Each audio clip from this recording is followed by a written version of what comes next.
হাজিরা আজকে ফরজ তওয়াব করতাছে বাবা, শয়তান রে পাথর মারিয়া মাথা ছাসার পরে মাথা মুন্ডবর পরে কোরবানি করবে, কোরবানি করিয়াই হাজিরা। আল্লাহর ঘরের পাশ দিয়ে বলতেছে বলি গতকাল আরাফার মাঠে ছিলাম, রাতটা মুজদালিফায় ছিলাম গো।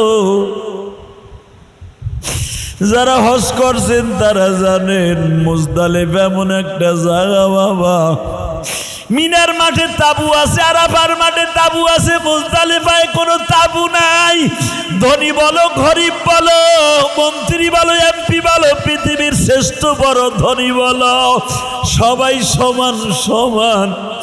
সবাই বাবা বালুর উপরে ঘুমাইতে হয়, সারাটা রাত্র খোলা আকাশের নিচে শুয়ে থাকতে হয়। মুজদালিফা এমন একটা জায়গা যেইখান থেকে হাজিরা পাথর টোকায় শয়তান রে মারার জন্য। গত রাত্রে খোলা আকাশের নিচে বইয়া আমাদের ধর্ম উপদেষ্টা আপনি দেখছেন খালেদ সাহেব, ধর্ম উপদেষ্টা আরাফার মাঠে যাওয়ার আগে বলছে আমরা মুজদালিফায় যাব।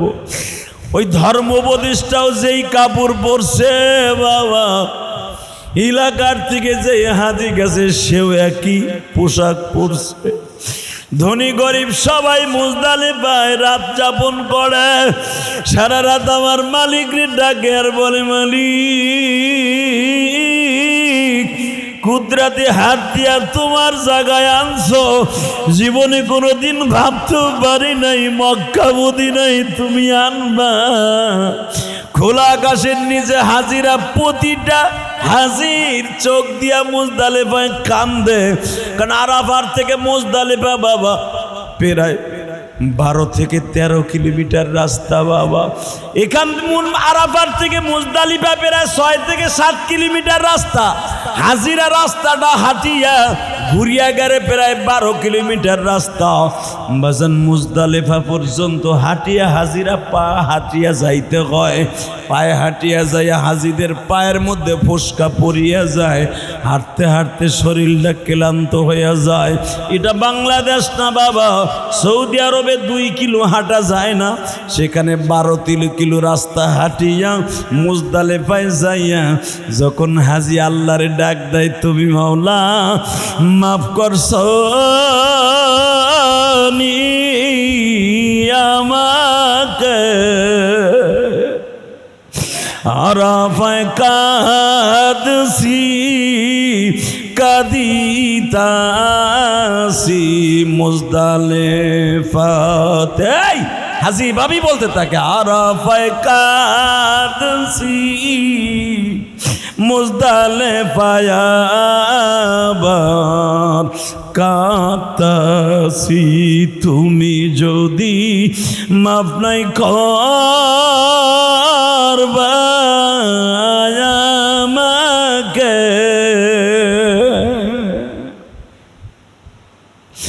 এহরামের কাপড় কেন শরীরে লাগাইলে? এইভাবে হাজি যখন কান্দে বাবা, একখান সাদা কাপড় পড়া আর একখান গায়ে দিয়ে হাজি যখন চিল্লায় আর কান্দে মুজদালিফায়, আল্লাহর আরশে আজিম 7টা আসমান কাঁপতে থাকে আর বলতে থাকে মাশাইরিল হারাম, এখানে একটা মসজিদ আছে বাবা। এই মুজদালিফায় যাইতেই ডাইন হাতে একটা মসজিদ আছে মাশাইরিল হারাম, যেই মসজিদের কাছে আমার নবী চিল্লাইছিল আর কাঁদছিল তুমি যদি মাফ নাই করবা উম্মত রে, কেন তুমি মুজদালিফাতে আনিলে? নবী যখন বারবার মুজদালিফার এই মাশাইরিল হারাম মসজিদের সামনে কান্দে, আল্লাহ 70,000 ফেরেশতা দিয়া নবীর কাছে বলে ও নবীজি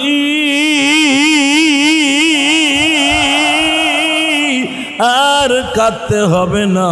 আপনার যে উম্মার আরাফার কাজ শেষ করিয়া মুজদালিফায় এখানে আইসা আমি মালিকরে ডাক দিবে, আপনার উম্মতের মুজদালিফায় ডাক দিতে দেরি হবে, আমি মালিক তার ডাক শুনতে দেরি করব না। গতটা রাত্রে হাজিরা, খাওয়া নাই, গোসল নাই বাবা। মিনার মাঠে গোসল করা যায়, আরাফার মাঠেও কষ্ট করে বাবা কোনো রকম গোসল করা যায়। মুজদালিফায় খাওয়া নাই, গোসল নাই, হুদে একটা পাগল।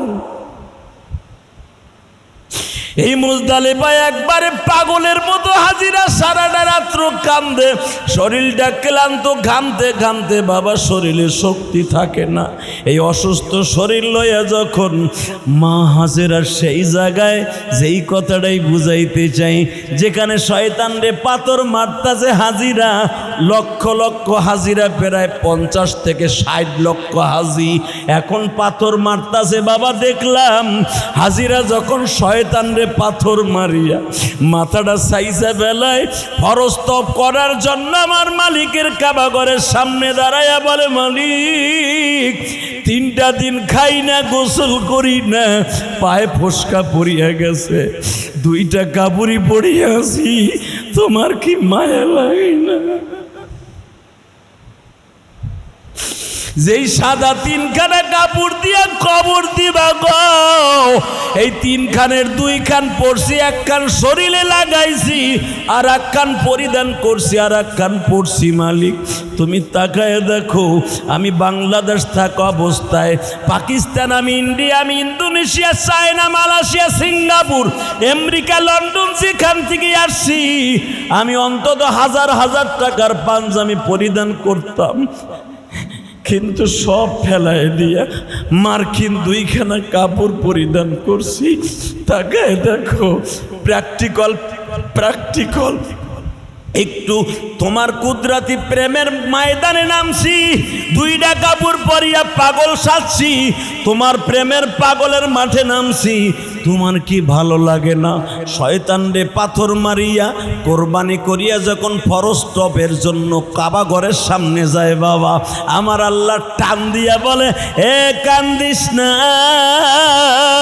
আমি মালিক তোর জীবনের গুনাহ মাফ করছি, তোর মা বাবার গুনাহ মাফ করছি, তুই যা বলবি তাই শুনতে আমি মওলা রাজি।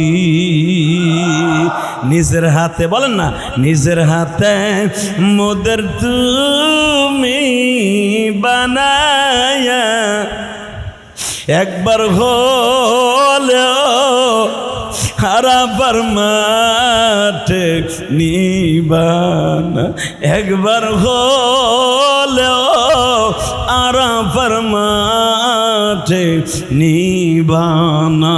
কত হাজি পাথর মারে শয়তান রে, আমি হতভাগা পড়ে আছি বাংলাতে। হাজি, আল্লাহর পাগলগুলা চোখের পানি ছেড়ে দিয়ে আল্লাহকে বলেন, জীবনে একবার হলো হজ করতে পারবে না, আমি গ্যারান্টি দিলাম। কারণ আজকে শয়তানকে পাথর মারতেছে, এইরকম দামি জুমার দিন আর জীবনে পাবেন কিনা জানি না। কারণ আরাফার মাঠের দিনের পরে আমাদের দেশের আজকে হলো আরাফার দিন। জোরে কোন মারহাবা। আমার দেশের আজকে হলো আরাফার দিন, আর সৌদি আরবে গেছে গতকালকে। আমাদের চাইতে এইরকম সুন্দর দিন আর জীবনে পাবেন না। কারণ আরাফার মাঠের আজকে সৌদি আরবের হলো তো 10 তারিখ, আমাকে হইতেছে 9 তারিখ, আর হাজিরা যায় 9 তারিখ। আর আমাকে কপাল কত ভালো যে আরাফারটার দিন আজকে আমাকে পড়ছে 9 তারিখ, জুমার দিন।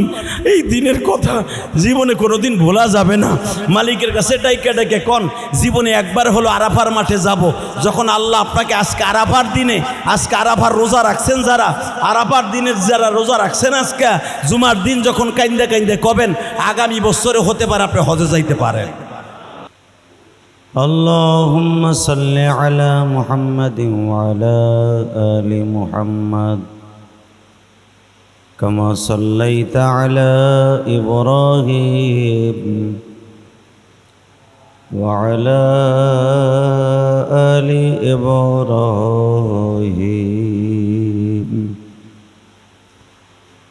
إنك حميد مجيد.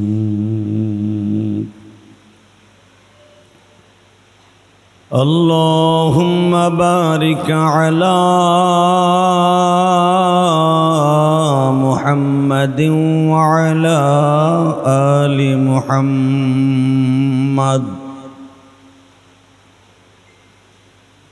كما باركت على إبراهيم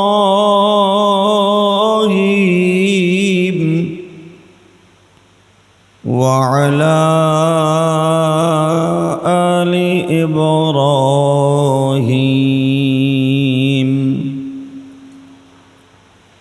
إنك حميد مجيد.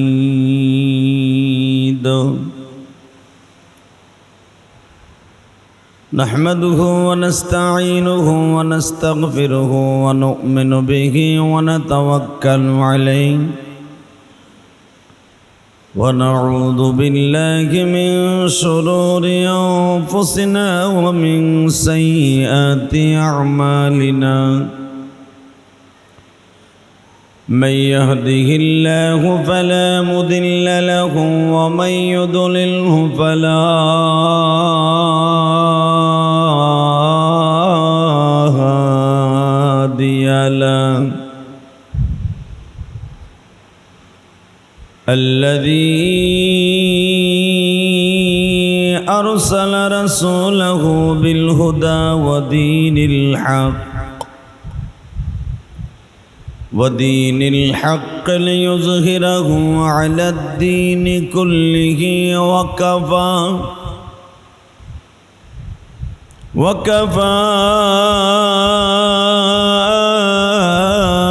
بالله شهيدا.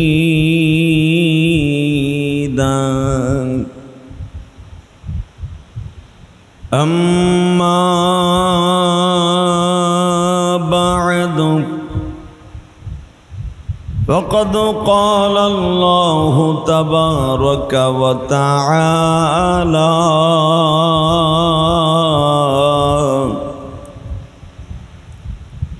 فأعوذ بالله من الشيطان الرجيم.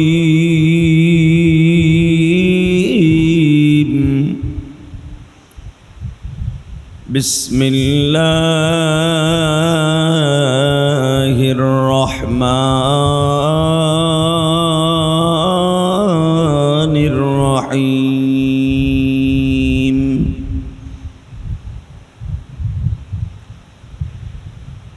رب هب لي من الصالحين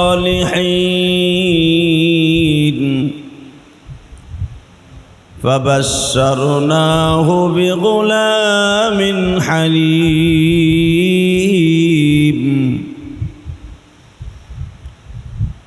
وقال الله تبارك وتعالى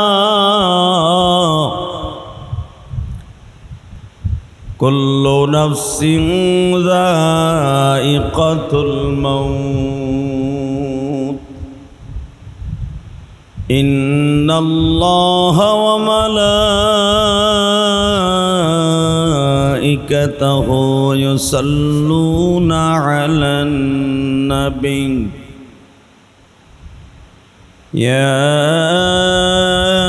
أيها الذين آمنوا صلوا عليه وسلموا تسليما.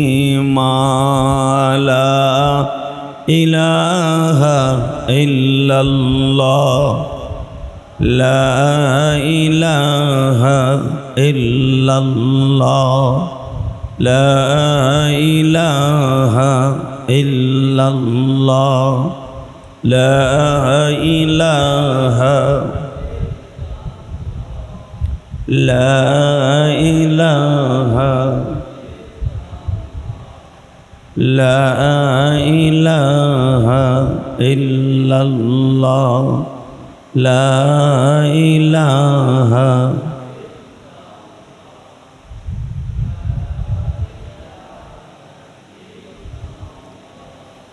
لا إله إلا الله محمد رسول الله صلى الله عليه وسلم الله الله الله الله الله الله الله الله الله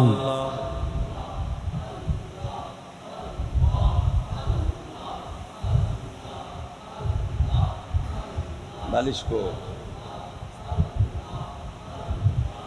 अल्लाह अल्लाह अल्लाह अल्लाह अल्लाह अल्लाह अल्लाह अल्लाह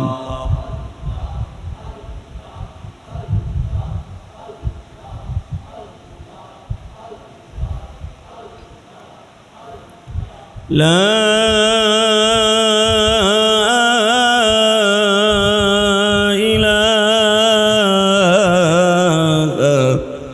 إلا الله محمد رسول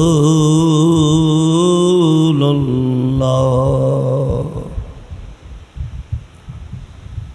সাল্লাল্লাহু আলাইহি ওয়াসাল্লাম। আল্লাহর জাকিরিন শাকিরিন মুহিব্বিন মুবাল্লিগিন, আল্লাহর প্রিয় মাহবুব বান্দারা, আল্লাহ রাব্বুল আলামিনের দপ্তরে লাখো কোটি শুকরিয়া জ্ঞাপন করছি। মাহে জিলহাজ মাসের দ্বিতীয় জুমায় আগামীকালকে ঈদুল আজহাকে সামনে রেখে আজকে সৌদি আরবে ওকফে আরাফা মুজদালেফা কমপ্লিট করে হাজি সাহেবরা জামারা অর্থাৎ শয়তানকে পাথর মারার জন্য বিশেষ আমলে বর্তমানে সবাই নিয়োজিত। এই সময়ে রব্বে কারিম আপনাকে আমাকে জিলহাজ মাসের দ্বিতীয় জুমায় আমাদেরকে গরিব হিসাবে এখনো বাংলার জমিনে ফেলে আল্লাহ জুমার নামাজ পড়ার মতো তৌফিক আমাদেরকে দান করবেন। আসতে পেরেছি, ওই মহান সত্তার শুকরিয়া জোরে সোরে বলি আলহামদুলিল্লাহ।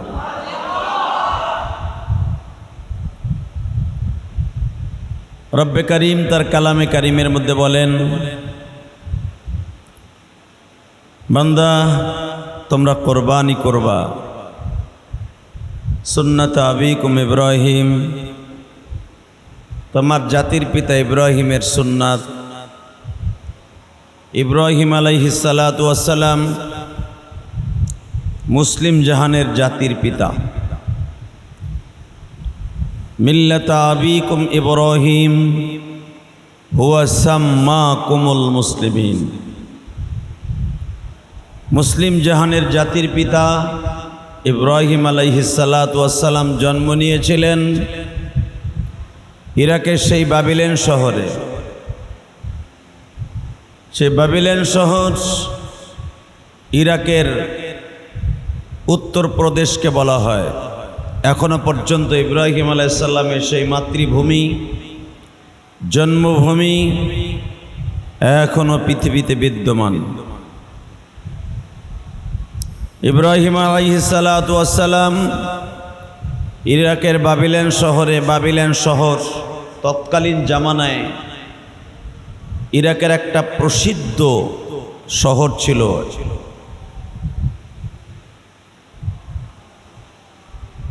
ইব্রাহিম আলাইহিস সালাতু ওয়াস সালাম ওই জামানার সবচেয়ে বড় পাপিষ্ঠ, নিষ্ঠুর, নির্দয়, পাপাচার, দুরাচার, সবচেয়ে বড় হতভাগা জাহান্নামের কীট মিস্টার নমরুদ। জাতির পিতা ইব্রাহিম আলাইহিস সালাতু ওয়াস সালামকে ইরাকের বাবিলেন শহর থেকে বিতাড়িত করে এত অত্যাচার নিপীড়ন সহ্য করতে না পেরে আল্লাহর হুকুমে ইব্রাহিম আলাইহিস সালাতু ওয়াস সালাম হিজরাত করেছিলেন সেই জেরুজালেমের সিরিয়ার কানান শহরে। জোরে বলেন আল্লাহু আকবার। জেরুজালেমের একটা শহরের একটা জেলার তদানীন্তনকালে এই জায়গাটার নাম ছিল, অর্থাৎ এই দেশের নামই ছিল কানান। কি নাম ছিল? জোরে কন। এখন নাম রাখছে জেরুজালেম। তদানীন্তনকালে এই জায়গা থেকে 350 কিলোমিটার দূরে পুরা জায়গাটা শহরটার নাম ছিল কানান। উত্তর কানান, দক্ষিণ কানান। এই কানান শহরে হিজরাত করে চলে এসেছিলেন জাতির পিতা ইব্রাহিম।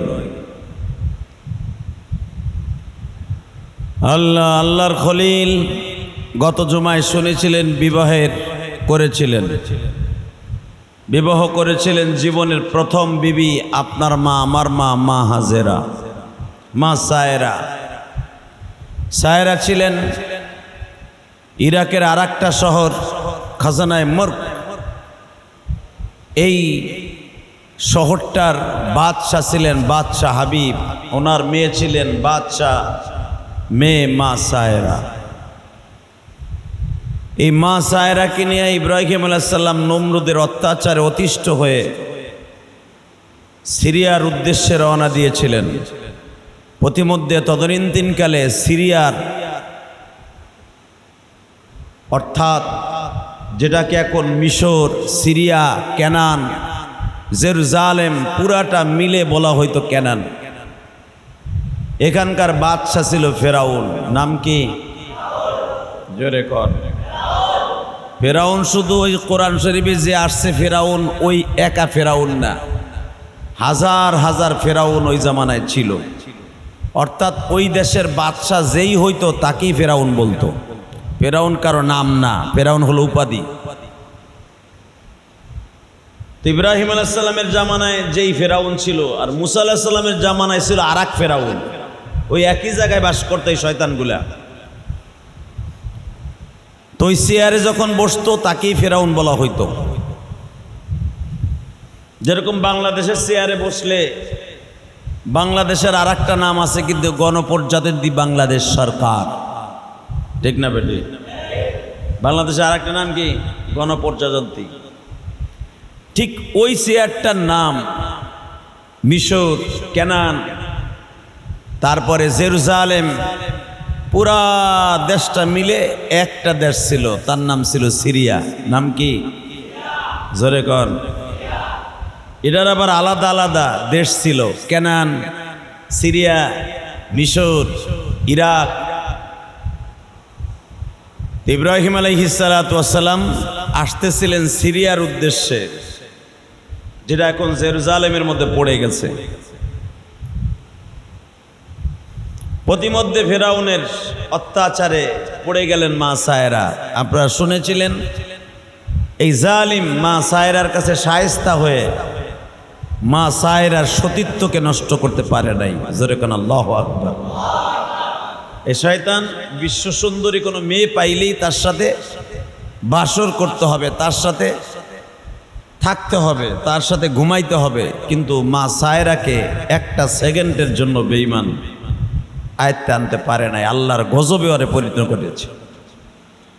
তো মা সায়রার সাথে যখন তার মনোরঞ্জন, তার মনের বাসনা পুরা করতে পারে নাই, তখন বুঝে ফেলেছে এই মেয়েটা এক নাম্বার সতীত্ব মেয়ে। তখন মা সায়রার খাদেমা হিসাবে আর একটা মেয়েকে দিয়েছিল এই ফেরাউন।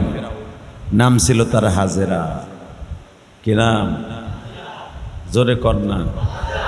নাম কি? আরো জোরে। এই হাজেরার থেকেই সারা পৃথিবীর হাজিরা এখন মা হাজেরার স্মৃতি বুকে ধারণ করে শয়তানকে পাথর মারতেছে। সুবহানাল্লাহ। হালাকে দেখেন, এই মা হাজেরা কিন্তু কোনো ধনীর মেয়ে না, উনি ছিলেন একটা বান্দি, অর্থাৎ ফেরাউনের বান্দি। ওই জামানার সিরিয়ার ফেরাউনের বান্দি ছিলেন মা হাজেরা। কে জানতো ওই হাজেরার গর্ভেই জন্ম নেবে পৃথিবীর শ্রেষ্ঠ মহামানব, যার কর্ণধার, যার বংশের ধারা নবী মুহাম্মদ রাসূলুল্লাহ। কে জানতো হাজেরার ঔরসে চলে আসবে পৃথিবীর সর্বশ্রেষ্ঠ মহামানব নবী মুহাম্মদ রাসূলুল্লাহ সাল্লাল্লাহু আলাইহি ওয়াসাল্লাম। একটা কিতদাসিনী, একটা বান্দি, কাজের বুয়া, আমার মালিক তার পক্ষ নিয়ে এমন একটা কাজ করলেন। ইব্রাহিম আলাইহিস সালামের জীবনে 41টা ইন্টারভিউ দিয়েছেন, তার ভিতরে একটা ইন্টারভিউ। মা হাজেরা মা সায়রার বান্দি হিসাবে ওই দেশের ফেরাউন তাকে নিযুক্ত করলেন। জাতির পিতা ইব্রাহিম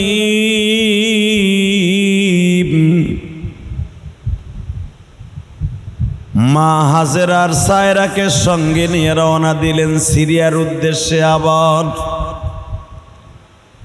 শত শত কিলোমিটার রাস্তা অতিক্রম করলেন, 1000 মাইল রাস্তা অতিক্রম করলেন পায়ে হেঁটে। যেখানেই রাত হয় ওখানেই তাঁবু গেড়ে ঘুমায়। মাসকে মাস, বছরকে বছর চলিয়া যায় গো বাবা মা হাজেরা বান্দি হিসাবে।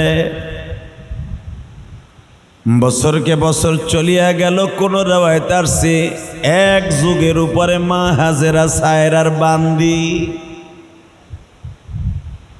হঠাৎ করে ঘোষণা আসলো, মা সায়রা বলে, ও আল্লাহর খলিল,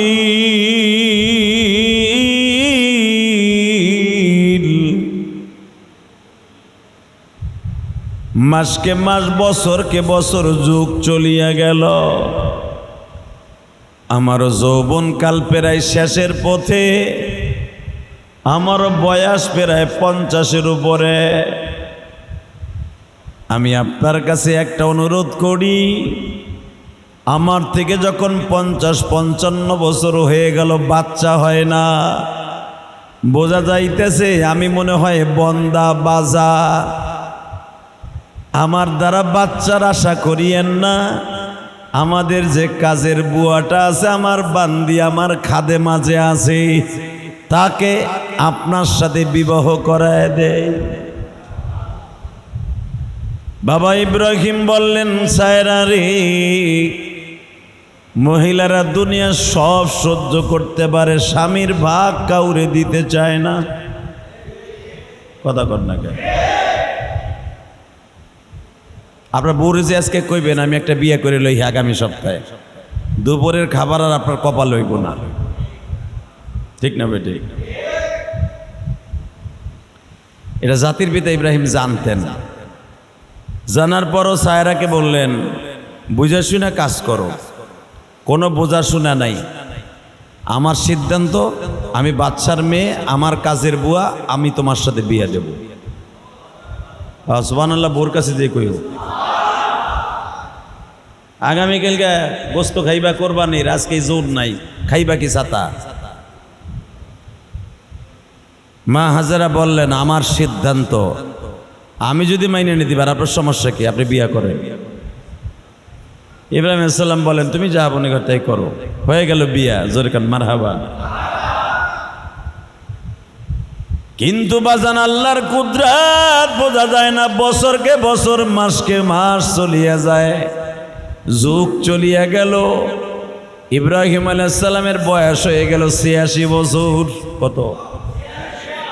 বউ 2টা, পোলা মায়ের আশায় 2টা বিয়া করছে। বড় বড় হয় না, ছোট বড় হয় না। আল্লাহর খলিল ইব্রাহিম হাজেরাকে ডেকে ডেকে বলে, হাজেরা রে, তোমারে বিয়া করলাম সন্তানের আশায়, তোমারও হয় না, তোমার বড় আপারও হয় না। সিদ্ধান্ত নেও, তাহলে আমি আর একটা বিয়া করি। হাজারাকে হইলে তো 2জনেরই হইতো, যেন হয় না চুপ করে থাকে। যদি দেয় আল্লাহ এমনি দিবে। ঠিক না বেটি?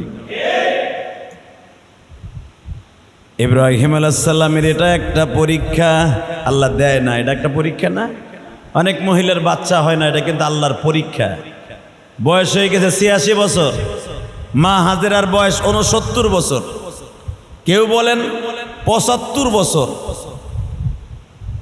মা হাজেরার বয়স প্রায় হয়ে গেছে প্রায় 59 বছর। কেউ বলেন মা সায়রার থেকে হাজেরার বয়স বেশি, কারণ সে ছিল কাজের বুয়া।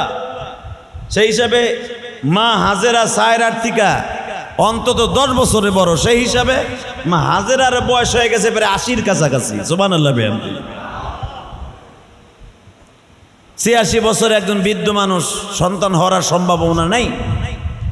স্বামী স্ত্রী 3 জনে মিলে পরামর্শ করলেন, বাচ্চার হইব না, বাদ দেন। ইব্রাহিম আলাইহিস সালাম বলে, আমার আল্লাহ মরা গাছে যদি ফুল ফুটাইতে পারে, তোমাদের গর্ব আমার ঔরসে বাচ্চা দিতে পারে।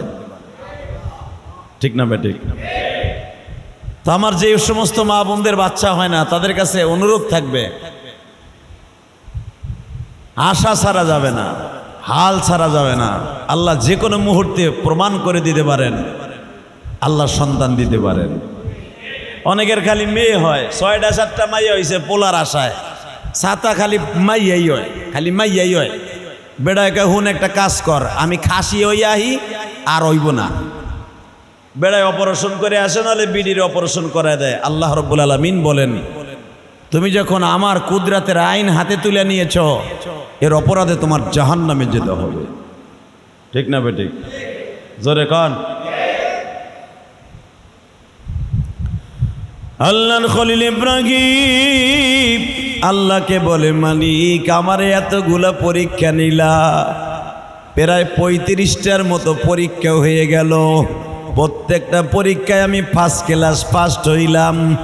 আমিও তোমার কাছে একটা জিনিস চাই গো মালিক, যেই আয়াতটা আমি তেলাওয়াত করেছি, রব্বি হাবলি মিনাস সলিহিন। আল্লাহ ও মালিক, আমারে 35টা পরীক্ষা নিলা, প্রত্যেকটাই বলে আমি পাস করলাম, তাহলে এত পরীক্ষা নিলে এর বিনিময়ে আমি একটা জিনিস তোমার কাছে চাই, একটা সন্তান আমারে দেও না। রব্বি হাবলি মিনাস সলিহিন, রব্বি হাবলি মিনাস সলিহিন।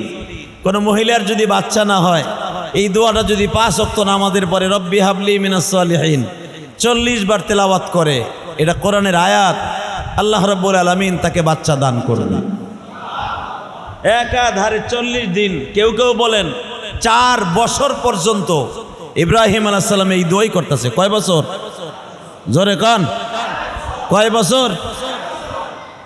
এই 4, কেউ বলেন 4, কেউ বলেন 40, এই 4 দিয়েই আছে। অনেকে 40 দিন আমল করার পরে যে মহিলাকে বাচ্চা হয় না, ছেলে হয় খালি মেয়ে হয় না, মেয়ে হয় ছেলে হয় না, এগো জন্যই আমলটা। তো ইব্রাহিম আলাইহিস সালাম 4 বছর দোয়া করতেছে, আল্লাহ তুমি আমার এত পরীক্ষা নিলা, এত পরীক্ষা নিলা, এত পরীক্ষা নিলা, আমার 80 বছর হয়ে গেল, বাচ্চা হয় না।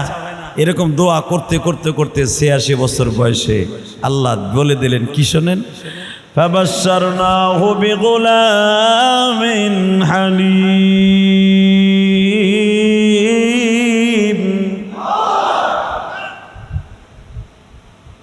এই আয়াতের দ্বারা বোঝা যায় 4 বছর, তাফসিরে বোঝা যায় 6 বছর।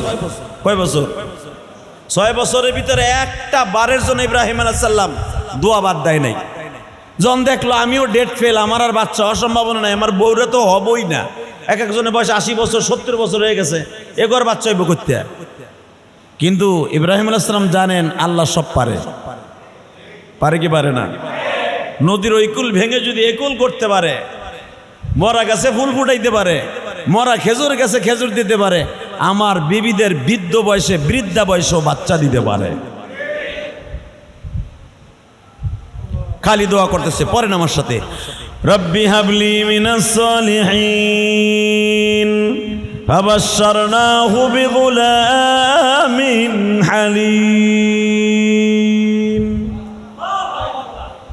দোয়া করতেছে, ঠিক একদিন আল্লাহ ডাক দিয়ে বলে, ফাবাশশারনাহু বিগুলামিন হালিম, আসতেছে নেক সন্তান আসতেছে,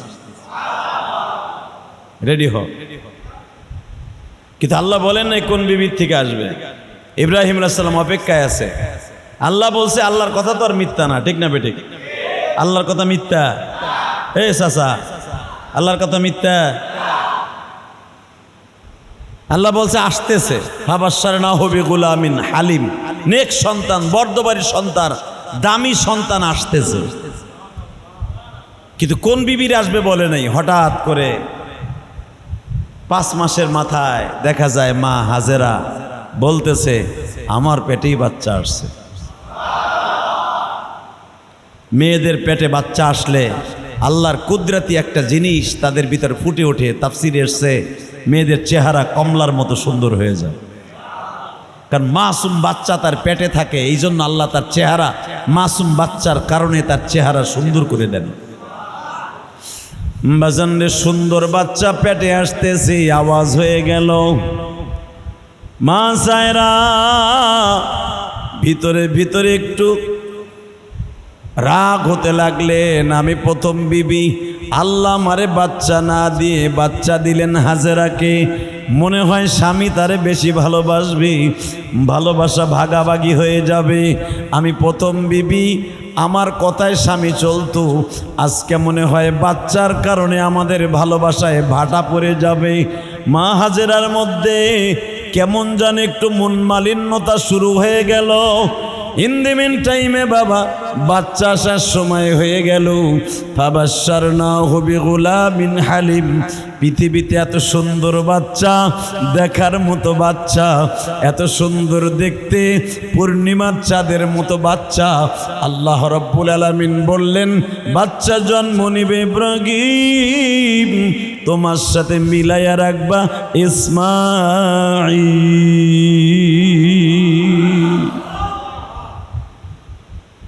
তোমার নামের শুরুতে আলিফ আছে, তার নামের শুরুতে আলিফ থাকবে। ইব্রাহিম আর ইসমাঈল, কথা কর না কে? বাচ্চা আসার আগে নাম সিলেক্ট হয়ে গেল, বাচ্চা জন্ম নিল। আহারে পূর্ণিমার চাঁদ ফেল, কেন জানেননি? এই ইসমাইলি আমার নবীর নূর বহন করে নিয়ে আসতেছে।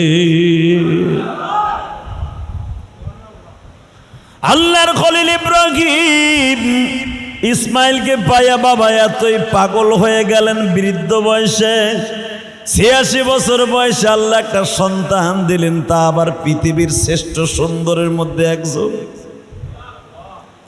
যার চেহারার মধ্যে আমার নবীর নূর বিদ্যমান। আমার নবীর নূর যার মধ্যেই ঢুকছে বাবা, পৃথিবীর শ্রেষ্ঠ সুন্দর হিসাবে আল্লাহ তাদেরকে আখ্যায়িত করেছে। আল্লাহর খলিল ইব্রাহিম ইসমাইলকে কোলে নিয়ে বাবা শুধু চুমা খায় আর চুমা খায়। জিব্রাইল একদিন ডেকে ডেকে বলে ইব্রাহিম রে,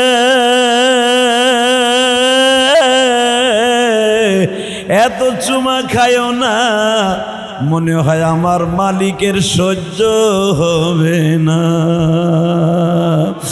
আল্লাহর প্রেমে পাগল যারা তারাই জান্নাতি, বলেন না আল্লাহর প্রেমে পাগল যারা, কোরআন শরীফের কথা, পাগল যারা তারাই জান্নাতি, নবীর প্রেমে পাগল যারা তারাই জান্নাতি। ইব্রাহিম বৃদ্ধ বয়সের সন্তান পাইয়া তো পাগল হইস না রে ইব্রাহিম, মনে হয় মালিকের থেকে সন্তানরে ভালোবাসা বেশি হয়ে যাইতেছে।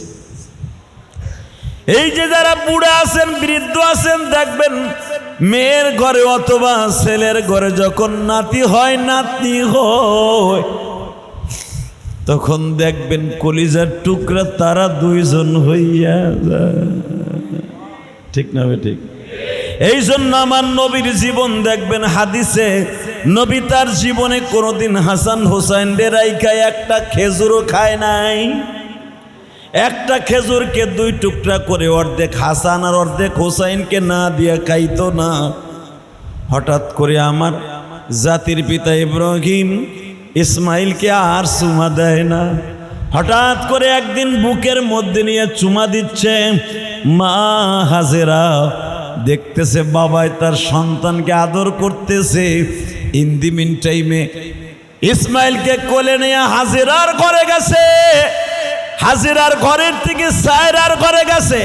সঙ্গে সঙ্গে মা সায়রা বড় বিবি বলে দিলেন, আমি ইসমাইলকে নিয়ে একটা সম্ভাবনার কথা বলবো, যদি আমি তোমার প্রথম বিবি হই ওয়াদা দিতে হবে তোমার ইসমাইলের মা হাজেরা হইতেছে আমার কাজের বুয়া, আমি বিবাহ দিছি, আমি কিন্তু এটা সহ্য করতে পারবো না, হাজেরাকে দিয়ে আসতে হবে বনবাসে, আমার কথা না রাখলে অঘটন ঘটায় দিব, যেটা সামাল দিতে তুমি পারবে না। বড় বিবি যখন বলে ফেললেন বনবাসে দিতে হবে, ইব্রাহিম মাথায় হাত দিয়া বসে বললেন, সায়রা রে, এত বড় নিষ্ঠুর হইস না, আমার মালিক সইবে না। ইসমাইলের বয়স মাত্র 6 মাস, এই অবস্থায় কেমনে তাকে দুধের বাচ্চা সহ তার মাকে বনবাসে দিব? সায়রা বললেন, সিদ্ধান্ত যেটা নিছি আমি বাদশার মেয়ে নিয়ে নিছি। ইব্রাহিম আলাইহিস সালাম ইসমাইলকে মায়ের কোলে দিয়ে সবে মাত্র আল্লাহর ঘরের সামনে দাঁড়াইছে, যেটাকে বাইতুল মুকাদ্দাস বলবে। এই বাইতুল মুকাদ্দাস তখনও নির্মিত হয় নাই বাবা। বাইতুল মুকাদ্দাসের সামনে সুন্দর একটা জায়গা ছিল যেখানে ইব্রাহিম আলাইহিস সালাম ইবাদত করতেন। এখানে দাঁড়ায়া যখন বলছে, মালিক আমি আমার বড় বিবির কথা রাখবো না আমার ছোট বিবির কথা রাখবো? মালিক বলে দিলেন, ও ইব্রাহিম, বড় বিবির কথা রাখতে হবে, হাজেরারে বনবাসে পাঠায় দিতে হবে। কোনো কথা নাই। 36 নাম্বার পরীক্ষা। কয় নাম্বার? ইব্রাহিম আলাইহিস সালাম রাতের অন্ধকারে মা হাজেরাকে বললেন, বেডিং বাইন্দে রেখো। কেন? আমি বললাম,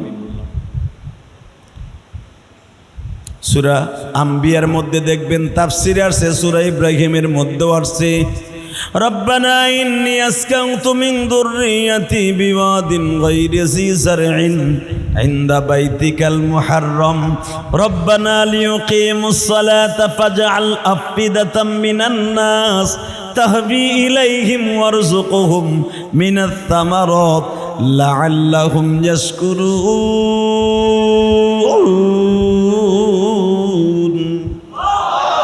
আল্লাহর কোরআনের কথা, সায়রার কথাই সিদ্ধান্ত, বনবাসে দিয়ে আসো। 15 দিন সফর করলেন, 6 মাসের রাস্তা 15 দিন। কয় দিন? 15 দিন সফর করার পরে ইন্দা বাইতিকাল মুহাররম, অর্থাৎ হাজিরা আজকে ফরজ তওয়াফ করতেছে বাবা। শয়তান রে পাথর মারিয়া মাথা ছাসার পরে, মাথা মুন্ডবর পরে কোরবানি করবে। কোরবানি করিয়াই হাজিরা আল্লাহর ঘরের পাশ দিয়া বলতেছে, বলি গতকাল আরাফার মাঠে ছিলাম, রাতটা মুজদালিফায় ছিলাম গো। যারা হজ করছেন তারা জানেন মুজদালিফা এমন একটা জায়গা বাবা, মিনার মাঠে তাবু আছে, আরাফার মাঠে তাবু আছে, মুজদালিফায় কোনো তাবু নাই। ধনী বলো, গরিব বলো, মন্ত্রী বলো, এমপি বলো, পৃথিবীর শ্রেষ্ঠ বড় ধনী বলো, সবাই সমান সমান। সবাই বাবা বালুর উপরে ঘুমাইতে হয়, সারাটা রাত্র খোলা আকাশের নিচে শুয়ে থাকতে হয়। মুজদালিফা এমন একটা জায়গা যেইখান থেকে হাজিরা পাথর টোকায় শয়তানরে মারার জন্য। গত রাত্রে খোলা আকাশের নিচে বইয়া আমাদের ধর্ম উপদেষ্টা, আপনি দেখছেন খালেদ সাহেব, ধর্ম উপদেষ্টা আরাফার মাঠে যাওয়ার আগে বলছে আমরা মুজদালিফায় যাব। ওই ধর্ম উপদেষ্টাও যেই কাপড় পরছে বাবা, এলাকার থেকে যে হাজি গেছে সেও একই পোশাক পরছে। ধনী গরিব সবাই মুজদালিফায় রাত যাপন করে। সারা রাত আমার মালিক ডাকে আর বলে, মালিক কুদরতি হাত দিয়া তোমার জায়গায় আনছো, জীবনে কোনোদিন ভাবতেও পারি নাই মক্কা মদিনায় তুমি আনবা।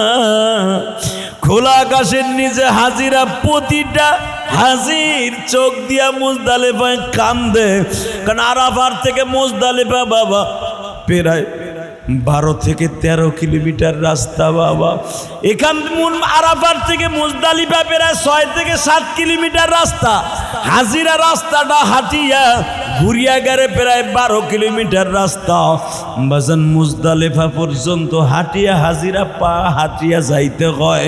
পায়ে হাঁটিয়া যাইয়া হাজিদের পায়ের মধ্যে ফোসকা পড়িয়া যায়, হাঁটতে হাঁটতে শরীরটা ক্লান্ত হইয়া যায়।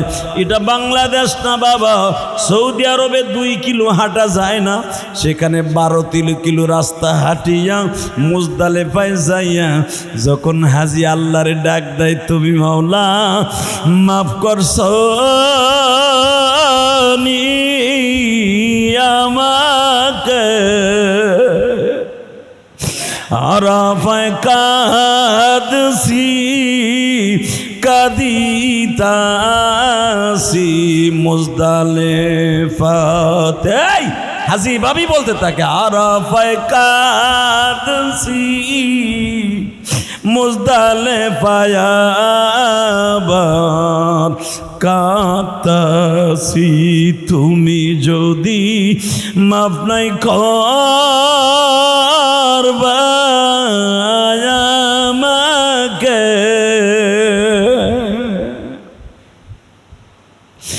এহরামের কাপড় কেন শরীরে লাগাইলে? এইভাবে হাজি যখন কান্দে বাবা, একখান সাদা কাপড় পড়া আর একখান গায়ে দিয়া হাজি যখন চিল্লায় আর কান্দে মুজদালিফায়, আল্লাহর আরশে আজিম 7টা আসমান কাঁপতে থাকে আর বলতে থাকে, মাশাইরিল হারাম এখানে একটা মসজিদ আছে বাবা। এই মুজদালিফায় যাইতেই ডাইন হাতে একটা মসজিদ আছে মাশাইরিল হারাম, যেই মসজিদের কাছে আমার নবী চিল্লাইছিল আর কাঁদছিল, তুমি যদি মাপ নাই করবা উম্মত রে, কেন তুমি মুজদালিফাতে আনিলে? নবী যখন বারবার মুজদালিফার এই মাশাইরিল হারাম মসজিদের সামনে কান্দে, আল্লাহ 70,000 ফেরেশতা দিয়া নবীর কাছে বলে, ও নবীজি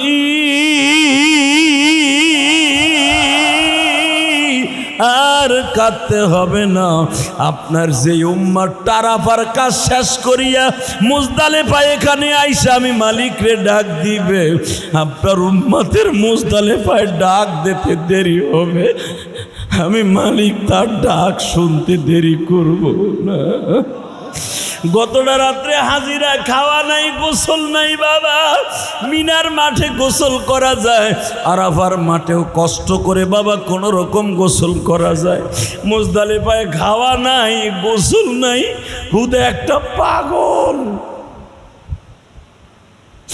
এই মুজদালিফায় একবারে পাগলের মতো হাজিরা সারাটা রাত্র কান্দে, শরীরটা ক্লান্ত, ঘামতে ঘামতে বাবা শরীরে শক্তি থাকে না।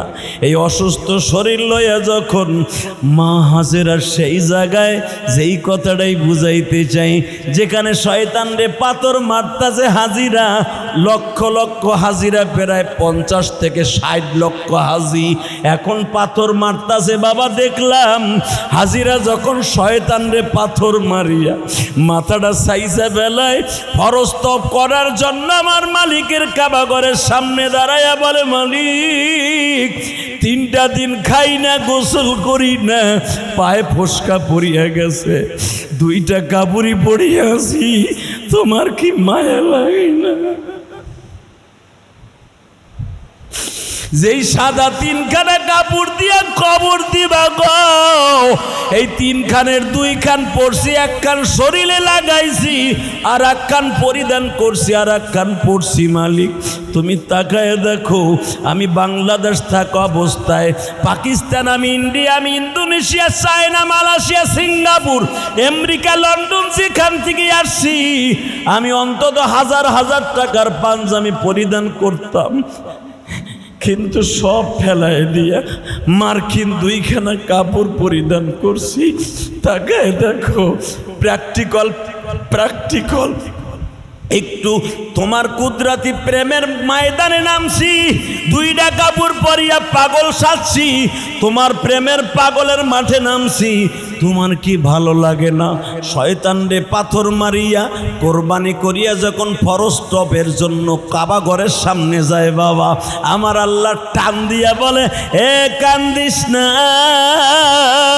আমি মালিক তোর জীবনের গুনাহ মাফ করছি, তোর মা বাবার গুনাহ মাফ করছি, তুই যা বলবি তাই শুনতে আমি মওলা রাজি। নিজের হাতে, বলেন না, নিজের হাতে মোদের তুমি বানায়া একবার হলেও আরাফার মাঠে নিবানা, একবার হলেও আরাফার মাঠে নিবানা। কত হাজি পাথর মারে শয়তান রে, আমি হতভাগা পড়ে আছি বাংলাতে। হাজি, এই আল্লাহর পাগলগুলা চোখের পানি ছেড়ে দিয়ে আল্লাহকে বলেন, জীবনে একবার হলো হজ করতে পারবে না, আমি গ্যারান্টি দিলাম। কারণ আজকে শয়তানকে পাথর মারতেছে, এইরকম দামি জুমার দিন আর জীবনে পাবেন কিনা জানি না। কারণ আরাফার মাঠের দিনের পরে আমাদের দেশের আজকে হলো আরাফার দিন। জোরে কোন মারহাবা। আমার দেশের আজকে হলো আরাফার দিন, আর সৌদি আরবে গেছে গতকালকে। আমাদের চাইতে এইরকম সুন্দর দিন আর জীবনে পাবেন না। কারণ আরাফার মাঠের আজকে সৌদি আরবের হলো তো 10 তারিখ, আমাকে হইতেছে 9 তারিখ, আর হাজিরা যায় 9 তারিখ। আর আমাকে কপাল কত ভালো যে আরাফারটার দিন আজকে আমাকে পড়ছে 9 তারিখ, জুমার দিন। এই দিনের কথা জীবনে কোনো দিন ভোলা যাবে না। মালিকের কাছে ডাইকে কোন জীবনে একবার হলো আরাফার মাঠে যাব। যখন আল্লাহ আপনাকে আজকে আরাফার দিনে, আজকে আরাফার রোজা রাখছেন যারা, আরাফার দিনের যারা রোজা রাখছেন, আজকে জুমার দিন যখন কাইন্দে কাইন্দে কবেন, আগামী বছরে হতে পারে আপনি হজে যাইতে পারেন। আল্লাহুম্মা আমিন। জোরে বলেন তো, এই আল্লাহর জোরে একটা ডাক দাম তো, আল্লাহ কইয়া দেন, আরো জোরে ডাক দাম তো দিই। আল্লাহ আমি একবার যাব মক্কা মদিনাতে,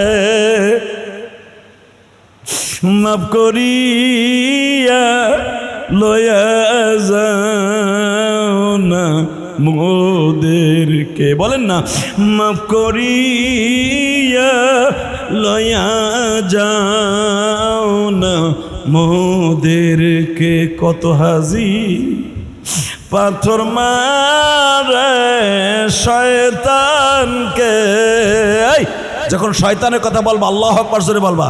হাজির আল্লাহু আকবার বলে শয়তানরে পাথর মারতাছে। কত হাজি পাথর মারে শয়তানকে,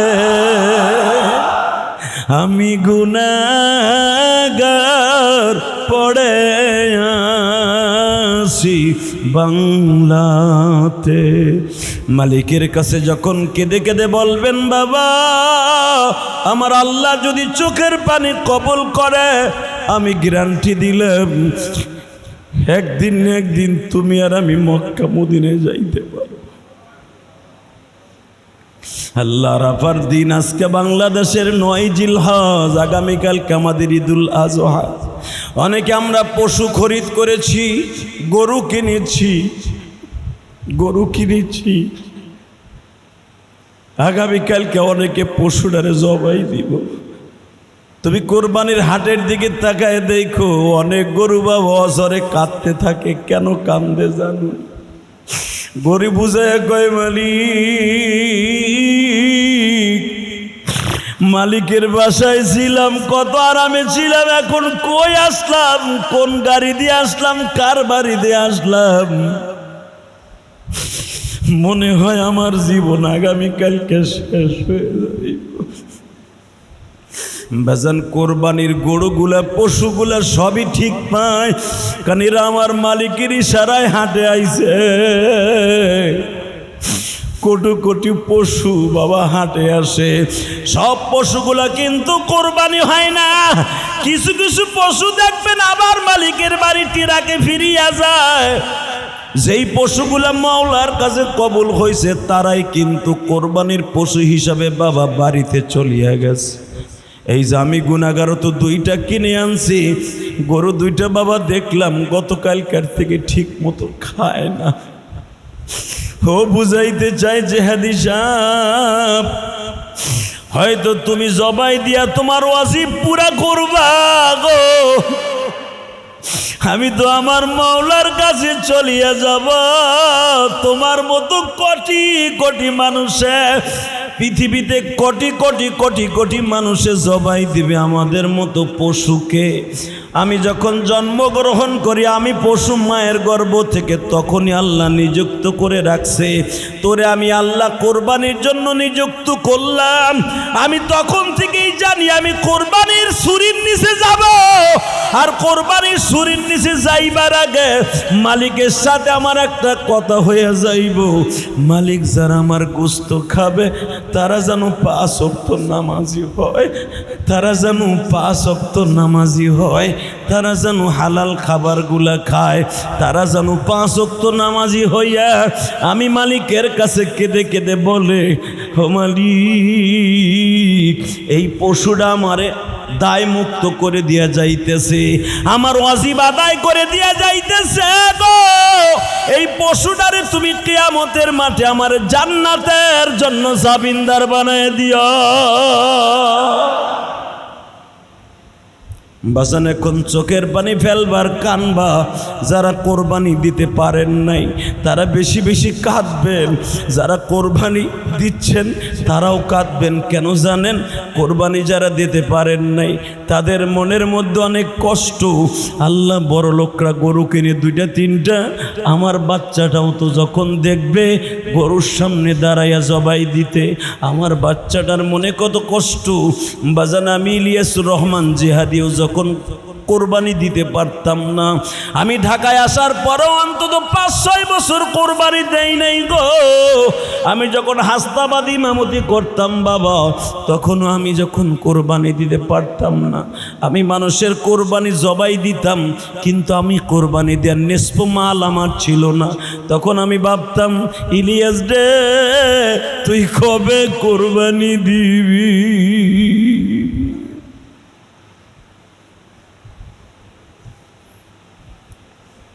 বাবা এখন তো আল্লাহ নসিব রেখেছে কোরবানি দিচ্ছি গো।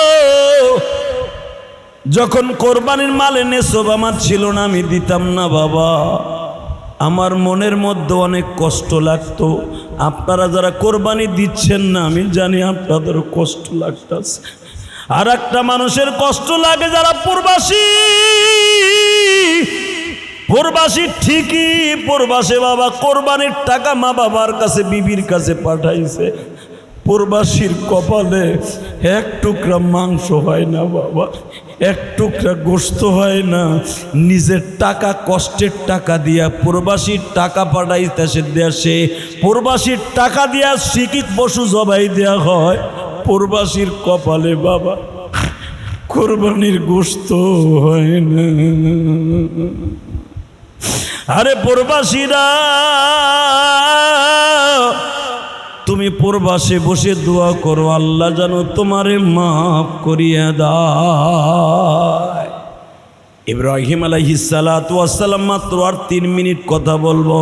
আল্লাহর খলিল ইব্রাহিম মা হাজরাকে বললেন 6 মাসের ইসমাইলকে রেডি কর। তখন ছিল শীতকাল বাবা, গরম কাপড় পরিধান করাইলেন ইসমাইলকে। 6 মাসের বাচ্চা, মনে হইতেছে 2.5 বছরের বাচ্চা। জোরে জোরে জোরে জোরে, কারণ কোরআনে আসছে নবীদেরকে আল্লাহ অন্য বাচ্চাদেরকে এক সপ্তাহে যত বড় করে নবীদেরকে আল্লাহ একদিনে তত বড় করতেন। 6 মাসে মনে হইতেছে 2.5 বছরের বাচ্চা। ইসমাইল সব বুঝে যেরকম মারহাবা। গরম কাপড় পরিধান করলেন, হাজেরাকে বললেন, হাজেরা জি ঘোড়ায় সওয়ার হও, হইলাম।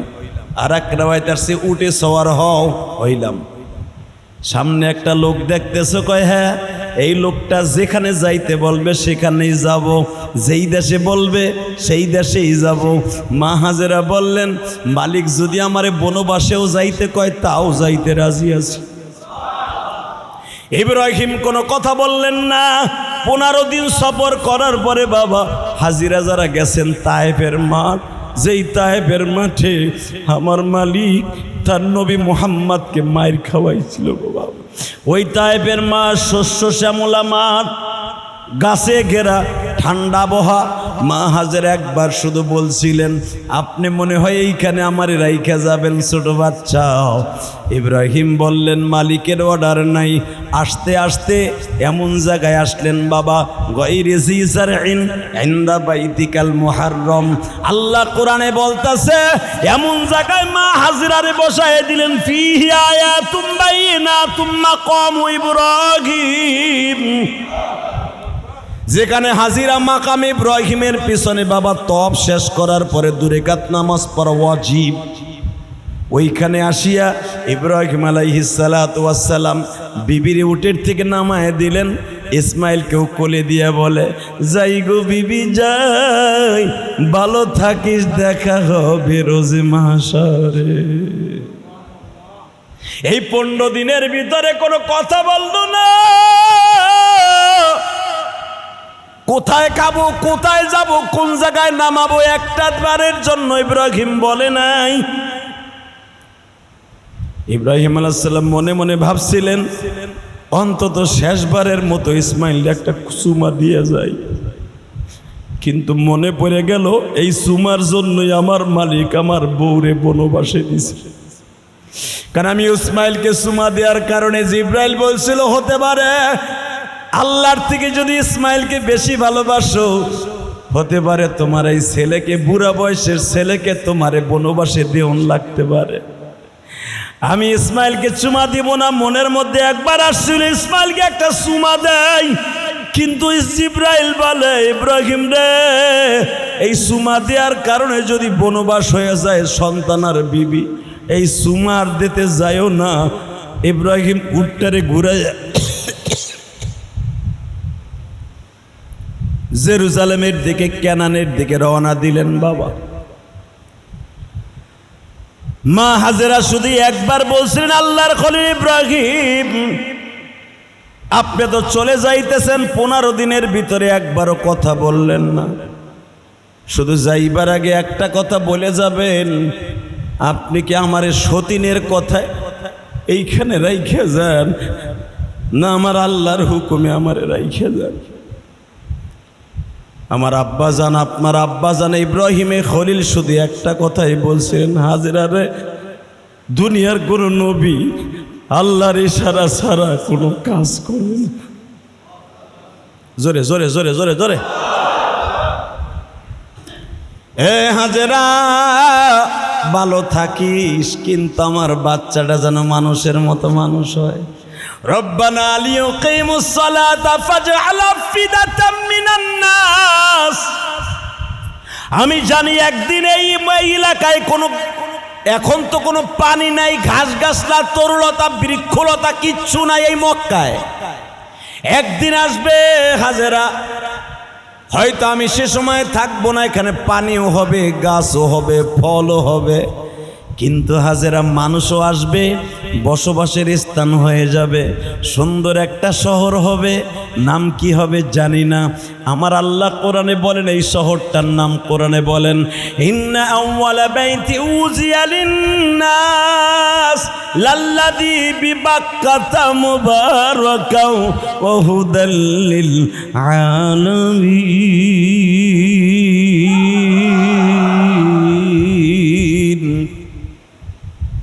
এই শহরটার নামই হবে বাক্কা, এখন হইছে মক্কা। যেরকম মারহাবা। বাক্কা মানে অসম্পূর্ণ, আঁকা বাঁকা, একটা জনমানবহীন এলাকা, এই জন্য এটার নাম বাক্কা। জানি একদিন জনমানব হবে, শহর হবে।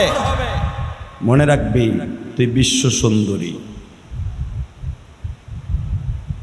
তোর দিকে যেন কেউ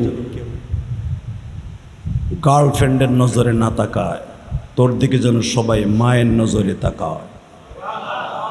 জোরে জোরে জোরে জোরে। মা হাজরা বললেন আর কি, রব্বানা লিয়াকিমুস সালাতা ফাজআল আফিদাতাম মিনান নাস। আমি পোলারে রেখে গেলাম, আমার পোলা যেন অমানুষ না হয়। বাপ ছাড়া পোলা একদিন অমানুষ হয়। প্রবাসীদের বাচ্চাগুলা বাপ কাছে থাকে না, কমান দেওয়ার মতো থাকে না, অনেক সময় নষ্ট হয়ে যায়। ঠিক ইব্রাহিম আলাইহিস সালাম তাই বললেন, আমি কাছে থাকবো না। আল্লাহ আমার কাছ থেকে ইসমাইলকে সরায় রাখলো, কিন্তু মনে রাখবি আমার পোলাটা যেন খারাপ না হয়, আমার পোলারে ট্রেনিং দিয়ে ভালো রাখবি। ফাজআল আফিদাতাম মিনান নাস। যদি কোনোদিন মানুষ এখানে আসে, বসবাসের স্থান হয়, তাদের সাথে ভালো ব্যবহার করবি। যাই, যদি বেঁচে থাকি আবার দেখা হবে, যদি মরে যাই দেখা হবে হাসরের মাঠে। 8 কেজি পানি, 2 কেজি ছাতু, 5 কেজি খুরমা খেজুর দিয়া জাতির পিতা ইব্রাহিম রওনা দিলেন আবার জেরুজালেমের দিকে। আল্লাহু আকবার বলতে পারলেন না? এটা যদি আমার বউরে কইতাম, আরে একদিন পেঁয়াজ নাই, মরিচ নাই তোমার বউ, পরের দিন তোমারে বাসায় উঠতে দেয় না, কথা কর না কেন? এ গোলামের ভো গোলাম, তোর ঘরে আইসি কি পেঁয়াজ মরিচ আর এক মহিলার কাছে চাইয়ে খাইয়ে পাক করার লাগে না? এ গোলামের ঘরে গোলাম, পেঁয়াজ নাই মরিচ নাই, তুই ঘরে আইসর আবার রান্না খাইতে আইসর, তোরে গুতাইয়া তোর বিসি পাতার উপর তুই শুসনি, ঠিক না বেটে? এটা আপনার বউ, আমার বউ, সবার বউ। আর আমার আব্বাজান রাইখে যাইতেছেন, কবে আসবো তা জানি না। কি বলে যাইতেছে যাওয়ার সময়? কোরআনের কথা, ফাজআল আফিদাতাম মিনান নাস তাহবি ইলাইহিম ওয়ারযুকহুম মিনাস সামারাত লাআল্লাহুম ইয়াশকুরুন। রেখে গেলাম জনমানবহীন এলাকা, গায়রি জি জারইন, কোনো গাছগাছলা নাই। জারইন মানে ফসলাদি নাই, কোনো গাছগাছলা নাই, খাবারে কোনো বন্দোবস্ত নেই, কিন্তু রেখে গেলাম। মনে রাখবি মাটি খাইয়ে থাকবি, তবু বিপর্দায় চলবি না। কোনো পুরুষের সাথে কিছু চাবি না, ছেলেটাকে নিয়ে এখানে থাকবি, মালিক তোরে দেখে রাখবে। মা হাজেরাও দেখেন, এটা আপনার আমার বউ না, মা হাজেরাও বললেন যদি মালিক তোমারে রাইখা যাইতে কয়, শুনিয়া যাও আল্লাহর খলিল ইব্রাহিম, আমার মালিকই আমার খাবারের ব্যবস্থা করবে। জানেন 13 দিনের মাথায় কিচ্ছু ছিল না, গাছগাছলা নাই, ছায়ার ব্যবস্থা নাই, কিচ্ছু নাই। একটা কম্বল মুড়ি দিয়ে সন্তান নিয়ে সারা রাত কাটায়। মা হাজেরাকে বাগে পাহারা দেয়। হ্যাঁ সুবহানাল্লাহ, বোর খেতার নিচে যে কই পাহারা দেয় কে? জোরে কন। এখনো যারা হজ করতে যান তারা দেখবেন কাবা ঘরের চারপাশে শুধু পাহাড় আর পাহাড়। এই পাহাড়ের ভিতরে এখনো পর্যন্ত অনেক অনেক জীবজন্তু আছে। আর ওই জামান আজ থেকে 5000 বছর আগে কিচ্ছুই ছিল না। টাইগার, রয়্যাল বেঙ্গল টাইগার, মা হাজেরা ঘুমায় ইসমাইলকে নিয়ে, আর বাঘে তাকায় তাকায় পাহারা দেয়। বড় বড় ভাল্লুকে পাহারা দেয়। কারণ ইব্রাহিম আলাইহিস সালাম বলে গেছে, ফাজআল আফিদাতাম মিনান নাস। এ মালিক, তুমি আমারে পরীক্ষা দিছো বউ সাওয়াল মেয়ে রাইখা যাইতে পারি কিনা। আমি আমার বউ সাওয়াল মেয়ে আমার প্রেম প্রীতি কোরবান করে দিয়া বনবাসে রাইখা গেলাম 6 মাসের বাচ্চার বউকে, তাহলে বুঝালাও আমি তোমারে কত ভালোবাসি, কিন্তু আমার বউ সাওয়াল মেয়েরে তুমি দেখে রাখবা। আল্লাহ কে তুই যখন আমার কাছে রাইখা গেছোস, যার ভয়ে মানুষ পালায় ওই ডেরে দিয়েই পাহারা দিয়াম। বড় বড় সাপ মা হাজেরারে পাহারা দেয়। মা হাজেরা ইসমাইলের রাইখে শোয়াই রাইখে খাবার জোগাইতে যায়, কোনো মানুষ আছে কিনা, দেখে কিচ্ছু নাই, আয় দেখে সাপে বাতাস দিতেছে। জোরে জোরে। উল্লুক আর ভাল্লুক, এই দেখবেন উল্লুক চিনেন? উল্লুক এগুলো লেজ কিন্তু বড়। হ্যাঁ, এগুলো লেঞ্জা বড় কেন? লেঞ্জা এমনি বলে ঘুরে ঘুরে ইসমাইলে বাতাস দেয়। জোরে জোরে জোরে। ওই আল্লাহ পারে কি পারে না? বাঘ ভাল্লুক দিয়ে যদি রব্বে কারিম পাহারা দিতে পারে একটা মহিলা এবং 6 মাসের বাচ্চাকে, আপনার আমাকেও পাহারা দিতে পারে। এবং যারা আল্লাহ এবং আল্লাহ রসুলকে ভালোবাসবে, যারা আল্লাহর জন্য জীবন গড়বে, পৃথিবীতে আপনার শত্রু থাকবে মাগার আপনার একটা জাররা পরিমাণ পশমও সোজা করতে পারবে না। এটাই প্রমাণ, একটা মহিলা প্রমাণ করে দিলেন, যদি মালিক আমার পক্ষে থাকে পৃথিবীর শত্রু আপনার থাকবে। আমার শত্রু আছে, আপনার শত্রু আছে, পৃথিবীর সব শত্রু থাকবে, কিন্তু আপনার একটা লোম বা একটা পশম কেউ সোজা করতে পারবে না। আপনার পিছনে সমালোচনা করবে, আপনার হান করেঙ্গি তান করেঙ্গি, আপনার সামনে এসে বাল সেরেঙ্গি, কথা কর না কেন? অতএব মনে রাখবেন, রব্বে করিম এভাবেই বলতেছেন, পৃথিবীর সব শত্রু যদি তোর হয়ে যায়, মালিক যদি পক্ষে থাকে, পৃথিবীর এমন কেউ নেই তোর একটা পশম সোজা করতে পারে। তুমি আর আমি বাংলা একই পশম, পাকিস্তান আর কি কব বাল, বাল কইছি দিয়ে বুড়া বেড়া হাসতাছে যে আমার নিচেরটা কইছিনি। আবার ইন্ডিয়া যাইবা, ইন্ডিয়া যাই দেখো, তারা কি তোমার চুল কইব নি? হ্যাঁ ওইটাই কইব। মনে রাখতে হবে, সারা জীবন মনে রাখতে হবে, সারা দুনিয়ার মানুষ যদি আপনার বিপক্ষে যায়, মালিক যদি আপনার কোরবানি কবুল করে, কেউ ঠেকায় রাখতে পারবে না। আল্লাহ আপনাদের কোরবানিকে কবুল করেন, জোরে কানা আমিন, আরো জোরে। কোরবানি কবুল হওয়ার জন্য 4টে শর্ত। কয়টা? জোরে কন, আরো জোরে। কয়টা? পশু তো অনেকেই কিনছেন, দেখাবার লেগা। আমার পাশের ফ্ল্যাটে সে কিনছে 1,20,000 দিয়া, আমি 2.5 লাখ দিয়ে না কিনলে কেমন দেখা যায়? গোল্লায়, কথা কর না কেন? কোরবানি কবুল হওয়ার জন্য 4 শর্ত। 1 নম্বরে হলো নিয়ত সহি থাকতে হবে। আলহামদুলিল্লাহ বলেন। কোরবানি দেওয়ার 2.5 মাস আগে থেকে নিয়ত করতে হবে, আল্লাহ আমি যেন কোরবানির টাকাটা অন্তত হালালভাবে এক জায়গায় রাখতে পারি। নিয়ত সহি। সুদ ঘুষের টাকা যেন না হয়, হারাম কোনো টাকা কোরবানির পশুর মধ্যে না ঢুকে। নিয়ত সহি একমাত্র হলো মালিক তোমাকে খুশি করার জন্য কোরবানি দিচ্ছি। 2 নম্বরে একমাত্র কোরবানি হবে আল্লাহর নামে। কার নামে? হ্যাঁ, বাপের নামে, মান নামে? তাহলে কোরবানি ইমাম সাহেবের হাতে ধরাই দিয়া এমন বড় একটা সোতা লয়ে আহে, 14 গোষ্ঠীর নাম লয়ে আহে কাগজে। হুজুর এটা অমকের পোলা, সদরউদ্দিনের পোলা, কদরউদ্দিন, বদরের মধ্যে শহীদউদ্দিন, জালালউদ্দিন, শয়তানউদ্দিন, গজবউদ্দিন, নাম পড়তে পড়তে 10 মিনিট। কথা কর না কেন? ডাইরেক্ট হারাম। কোরবানি হবে কার নামে? কয়টা গেল? 3 নম্বরে কোরবানির যে পশুটা জবাই দিবেন, হালালভাবে দিতে হবে। এটা কষার গরু কোরবানির পশু এক না। অনেক কষাই আছে দেখবেন জবাই দেওয়ার সময় দাম করে একটা পার মাইরে দেয়, তাড়াতাড়ি যেন মরে যায়, তাড়াতাড়ি খুঁড়ে ছাড়াই দেয়। না, আপনি বড় বাঁশ নিয়ে খারাবেন, আপনার পশুরে যেন এই লাখ লাখ টাকার পশু হারাম না করে দিতে পারে, পার যেন না দেয়। জবাইটা হালালভাবে হতে হবে, এটা 3 নাম্বার কিন্তু মনে রাখবেন, হালাল কোরবানি কবুল হওয়ার জন্য। 4 নম্বরে হলো ওই যে অনেকে কন্যা গোস্ত জবাই দিছে, পুরাটা বেটা খাইয়া লাইছে, আর কোরবানি হইছে। কে কইছে? চোরের ঘরে চোর, তুই মাসলা জানোস? কেউ যদি কোরবানি দিয়ে পুরা গোস্ত খাইয়া ফেলায়, কোনো গুনাহ হবে না। কেন? আমি কোরবানি দিছি এই জন্য মশলা আমার বাপের না, আমি কোরবানি দিছি এই জন্য না, মশলা আজ থেকে 1446 বছর আগের। কেউ যদি কোরবানির পশু একাই খাইয়া ফেলায়, কোনো গুনাহ হবে না, তার কোরবানি কবুল হবে না তাও না।